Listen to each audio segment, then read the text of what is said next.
മോനെ ഞാൻ നിന്റെ പ്ലാൻ കണ്ടു. നല്ല സെറ്റ് പ്ലാനാ കേട്ടോ. പ്ലാൻ എല്ലാവർക്കും ഇഷ്ടപ്പെട്ടു. എൻ്റെ അത് ചേഞ്ചസ് ഒന്നുമില്ല. നമുക്കിനി അത് വെച്ച് തന്നെ അങ്ങ് പോകാം. അതിന്റെ എലിവേഷനും ബാക്കി ഡീറ്റെയിലും എല്ലാം നീ അങ്ങ് തുടങ്ങിക്കോ. അങ്ങനെ ആണെങ്കിൽ എന്തെങ്കിലും അഡ്വാൻസ് ഒന്ന് ഇടണമായിരുന്നു. അഡ്വാൻസ് ഇടണോ അല്ലേ? അപ്പം നീ എത്രയാ സ്ക്വയർ ഫീറ്റിന് എത്രയാ മേടിക്കുന്നത്? 10 രൂപയാണ്.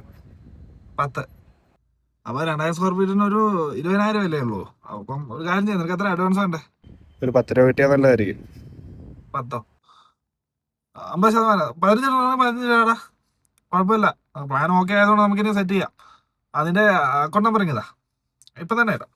അല്ല ഒരു കാഞ്ചി ഗൂഗിൾ പേ നമ്പർ ഇങ്ങതാ, അതാകുമ്പോൾ നിനക്ക് ഇപ്പൊ തന്നെ കിട്ടുമല്ലോ. ആ വിളിക്കുന്ന നമ്പർ തന്നെയാണ്. 15 ഇടണോ? വേണ്ട വേണ്ട. അല്ലെ, ഞാൻ ഒരു കാര്യം ചോദിച്ചത്, നിനക്ക് ഈ 20,000 രൂപയും കൂടെ നിനക്ക് എന്താണ് വലിയ ലാഭമൊന്നും ഇല്ലല്ലോ. ഞാൻ ഒരു ഐഡിയ നിനക്ക് പറയാം. ആ, അതായത് ഞാനൊരു 20 ലക്ഷം രൂപ നിനക്ക് അങ്ങ് തരാം. നീ എനിക്ക് ഈ വീടിങ്ങ് പണിതാ.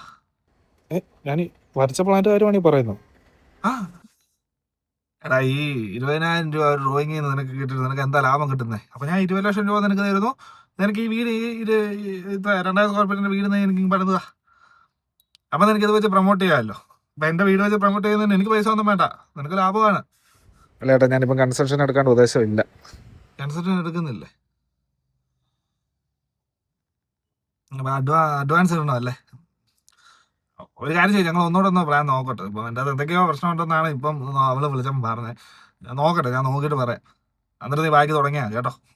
ഒരു കാര്യം ചെയ്യും, ഇപ്പൊ ഇത്രയും വരച്ചാൽ എത്രയായിട്ടുണ്ട്? ഒരു 5000 രൂപ ഇടണം. 5? എന്തോന്നടേ? ഒരു കാര്യം ചെയ്യും, ഞാൻ എന്തെങ്കിലും ഇടാം. ഒരു 1000 രൂപ വല്ലതും ഇപ്പൊ ഇട്ടുതരാം. ബാക്കി ഞങ്ങൾ പറഞ്ഞിട്ട് ചെയ്താൽ മതി കേട്ടോ. ശരി. ശരി.